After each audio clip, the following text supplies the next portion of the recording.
welcome to my channel. So welcome once again to my Makeup Chronicles. This time, I am going to make a review on some Maybelline products na hindi ko pa nasusubukan. So there are some products from Maybelline na hindi ko pa natatry. These are one of the latest releases that they had, pero matagal-tagal na din ito since na-release siya. So I have here the Super BB Moist Matte BB Cream, Super Stay Full Coverage Under Eye Concealer, Fit Me Skin Fit Powder Foundation, and of course, their new Sensational Liquid Matte Lip Tint. So if you want to know how I think about these products, just sit back, relax, and let's go! So after my usual skincare routine, syempre, una kong nilagay is the Super BB Moist Matte BB Cream. So it has SPF 24, PA++. Discover our next generation BB cream. The first mousse BB with matte pigments and beauty essence for poreless matte perfection that never dries. High cover moussey matte BB formula infused with moisturizing beauty essence that covers all flaws for poreless matte finish and 8-hour lasting moist sensation. It is non-comedogenic, suitable for sensitive skin, and it is also dermatologist tested. So the shade I got is 02 or medium beige. Unfortunately, I bought these products. Tagal ko na talaga siya nagawa ng review. I bought these products prior to my beach excursions last year. So with all the sunburn and stuff, nagtan talaga ako after that, and I am still quite recovering as of the moment. Kaya these shades that I chose prior to my beach excursions last year, ito talaga yung shades ko. However, since nagtan nga ako, mas maputi na siya ng konti kaysa dun sa current skin tone ko. So anyway, this is the consistency of the BB cream. So sabi dito, mousse siya, kaya medyo thick and hindi runny yung kanyang consistency. Since this is a BB cream, I usually use my fingers in blending it out. Kaya fingers yung ginamit ko at this time. So it shows here that its coverage level is pretty high. And so high coverage talaga siya. For a BB cream kasi, actually gusto ko kasi yung hindi masyadong high yung coverage niya. Kasi usually I use BB cream on my off days. Yung mga days na hindi ko bet talagang mag-makeup. Pero gusto ko pa rin na hindi ako magmukhang haggard. Kaya gumagamit ako ng BB cream. Ayoko yung mga BB cream na parang foundation yung feel, na masyadong thick yung coverage. And this one I noticed is medium to full coverage yung tingin ko sa kanya. But if this is a foundation, maganda yung coverage niya. Blendability naman niya is good. It's not that difficult to blend, especially because I'm using my fingers. Hindi din siya nagsistreak, and mabilis siyang ma-absorb ng skin. And since matte yung kanyang finish, medyo dry siya tingnan sa skin ko because I have normal to dry skin. So this is how it looks. I-compare natin sa bare face ko. Medyo natakpan niya yung aking mga dark circles, yung mga blemishes ko, and also yung mga dark spots ko. It is pretty much covered up. So the next product that I use naman is the Super Stay Full Coverage Under Eye Concealer. I really love their Super Stay Foundation. Hindi ko siya masyadong ginagamit. I only use it occasionally pag yung talagang kailangan kong mag full on glam makeup because of how long lasting it is dun sa face natin. Anyway, so itong Super Stay na full coverage under eye concealer, like any claims ng Super Stay, it is a 24-hour under eye concealer. It is waterproof, transfer resistant, smudge resistant, and it has a lasting transformation. This is how it looks. And meron siyang paddle applicator. I thought it is a tube actually. Akala ko squeeze tube siya. But it has a paddle applicator and its consistency is pretty much thick. Sa swatch pa lang, na-feel ko na yung kanyang coverage. On application, it is pretty much thick talaga yung consistency niya. And I shouldn't have put a lot. Kasi masyado siyang makapal, kaya masyado ng full yung kanyang coverage. This time, I used a wet sponge to blend it in. Yung blendability naman niya is good. Considering na thick yung consistency niya, and akala ko mabilis siyang mag-set, pero hindi naman. As you can see, ang ganda ng kanyang coverage. It really has a full coverage, and I really hope that it will last 24 hours. I never wore a makeup for 24 hours anyway. So, 8 hours yung pinakamatagal ko, and we will see about that later. As you can see, I covered up my under eyes. Tapos yung mga dark spots ko and yung mga redness na naiwan na hindi natakpan ng BB cream. And comparing it to my face prior to application of the concealer, Ayan, so makikita mo talaga yung stark difference niya. So the next product naman that I used is the Fit Me Skin Fit Powder Foundation. It is a powder foundation so refined that it fits your skin tone and texture. Micro Velvet Powder smoothens and refines skin finish. Blurring pigments vanish pores and control oil. Now, it has a wide range of skin fitting shades that is available. This one, as you can see, on my application, it added some more coverage dun sa aking BB cream.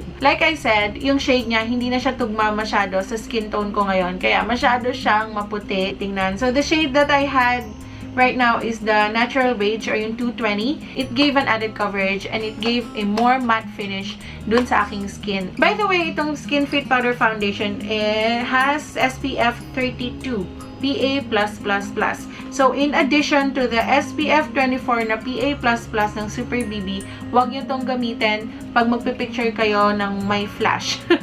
Masyadong maputi yung flashback niya dito sa aking camera kasi nga, sobrang bongga yung kanyang SPF. So, after putting on some blush, highlight, and contour, ang next ko namang sinubukan is the Sensational Liquid Matte Lip Tint. It is intense, yet weightless soft matte. It feels so light like you're not wearing any lipstick.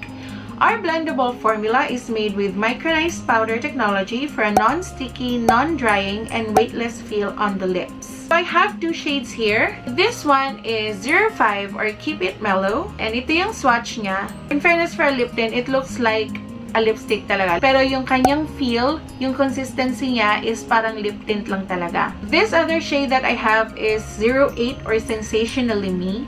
And ito yung kanyang swatch. So, I swatched both shades sa lips ko, and the first shade that I swatched is the Keep It Mellow. Since lip tint lang siya, mas madali siyang i-apply compared dun sa liquid lipstick na masyadong creamy. It feels so lightweight. It feels like yung lip tint lang talaga. So, madali lang siyang i-apply and madali lang siyang i-blend as you can see. Hindi ko kailangan maglagay ng sobrang dami sa lips ko like the way I apply the usual na liquid lipstick. Mabilis din siyang mag-set. Hindi siya patchy sa lips. And since para siyang liquid lipstick, maganda yung kanyang coverage sa lips. Hindi siya tulad ng mga lip tint na nagsisettle mostly dun sa gitna ng lips. And hindi niya masyadong na-applyan ng color yung outside part ng ating lips. Especially, since my lips is pretty thick, kailangan talaga full coverage yung lip tint ko. I only have some chosen lip tints that I love to put on my lips kasi maganda yung kanyang coverage. And this one is one of them. And it feels so lightweight. It doesn't feel dry. I don't know later. So, sa ngayon, it doesn't feel sticky. It doesn't feel icky. And it doesn't transfer. As you can see, wala siyang transfer. And hindi din siya nagsasmudge. So, ito yung mga gusto kong lip tint. Yung something that I didn't need to retouch every so often. Hindi siya ganun ka high maintenance, kumbaga. Okay, so those are the products from Maybelline that I tried for the first time. And since meron akong BB cream and powder na tinry, I am going to do a wear test for this. So for my initial review, yung BB cream, gusto ko siya, but I didn't like the fact na full coverage siya. Gusto ko yung kanyang consistency and gusto ko yung ganda ng blendability niya. Maganda yung coverage niya, but I think I am not going to use this on an everyday basis. So for the concealer naman, I really like its consistency.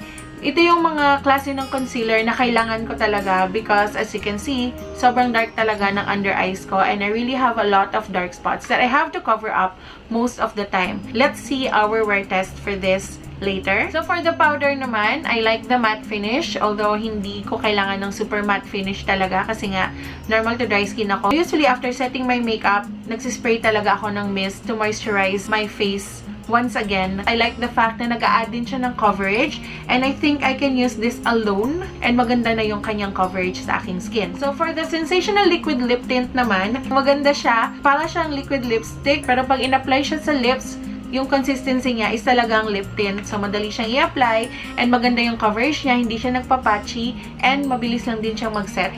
So, that was my initial review. Babalik pa ako later for my wear test review and I am going to show you how the products that I applied look on natural lighting. Ayan. So, I am currently in front of my window right now and this is how the makeup looks on natural lighting. I looked a little more flawless compared dun sa wala pa akong makeup. So, maganda talaga yung coverage ng ating foundation and especially yung concealer. Nagdagdag din ng coverage yung powder natin. So, ganito naman yung itsura niya pag merong flash. So, as you can see, medyo bongga talaga yung kanyang flashback because of the SPF. So, we are not done yet. I am gonna come back later for my final update and I'll see you guys. Hi guys, so I'm finally back and this is my final update. I'm currently wearing my glasses because I want to show you how the makeup looks like pag tinanggal yung glasses. So, tingnan natin siya ngayon. Okay, so I can see some patches here. Tsaka dito, yung streak nung frame ng aking glasses. Ayan. So, nakikita nyo. Meron akong oil build up dito. So, let me try retouching using the Fit Me Powder Foundation.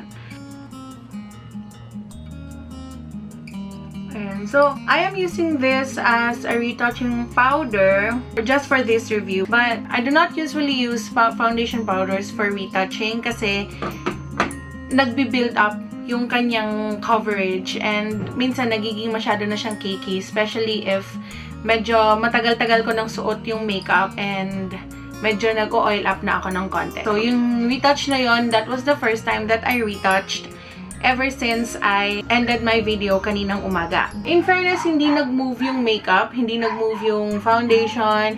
I still have some of my contour and highlight around here. My concealer is already a little bit patchy.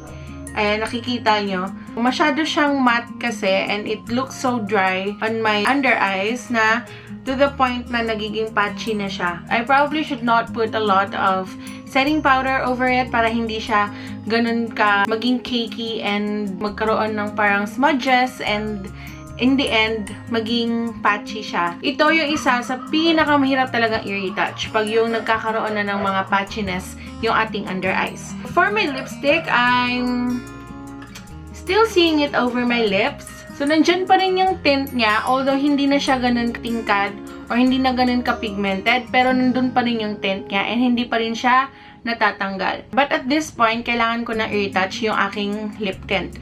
Okay, so let's now go to our final verdict. First off, with our Super BB Moist Matte BB Cream. Yung packaging niya is yung usual na BB cream packaging ng Maybelline. It is very convenient. It has 30 ml of product. Pwede siyang dalhin pag nagta-travel. So, I'm going to give this a 4/5.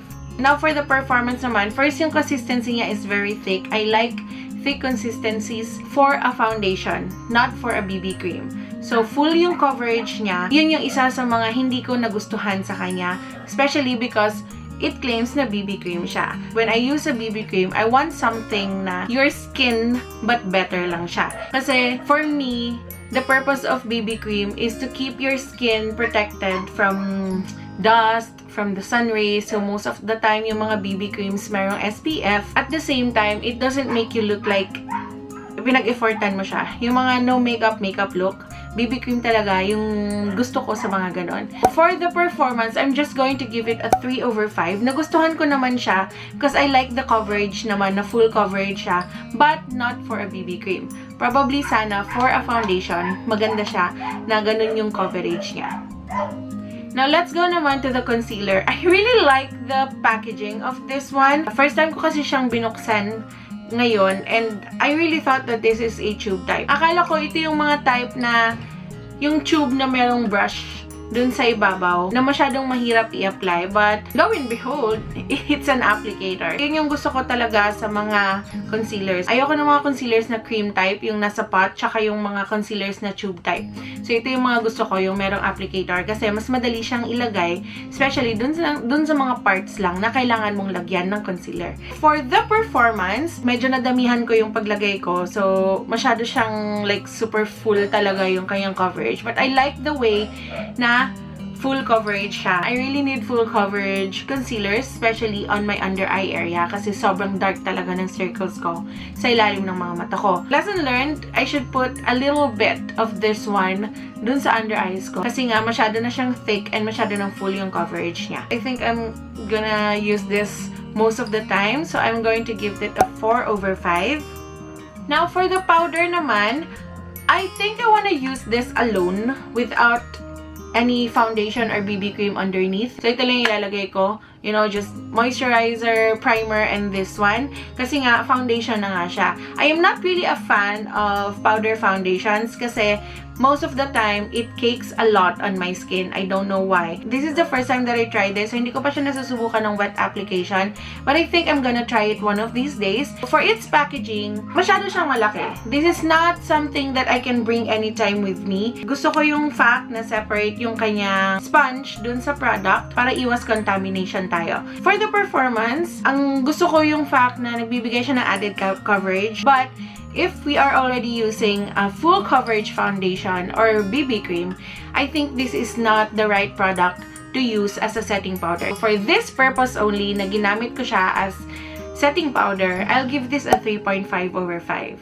So finally, for the lip tints naman, I am really a fan of lip tints that last long and doesn't dry on the lips. This one, napansin ko, medyo dry siya. Nagda-dry siya sa lips ko. And ito yung tipo ng lipstick na pag nag-set siya, kailangan kong maglagay ng lip balm. In the long run, nafe-feel ko na nagbabalat yung lips ko. Kahit na nag-exfoliate na ako prior to application. I'm not gonna judge the packaging anymore kasi ito yung mga usual din na mga lip tint packagings. Gusto ko yung kanyang consistency na para siyang liquid lipstick.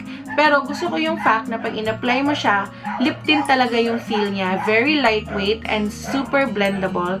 And maganda din siya pag nag-set. I like the fact that it is non-transferable, it doesn't smudge on my lips, and it lasts really long. Yun lang yung con ko sa kanya na nagda-dry yung lips ko if I wear this for a long time. For that reason, I am going to give this a 3/5. So, ayun guys. So, that was my review for these new Maybelline products that I've tried for the first time. I hope that you guys learned a lot from this review, and I also hope that you enjoyed watching my video. If you did, please hit like, subscribe to my channel, and I'll see you guys soon. Bye!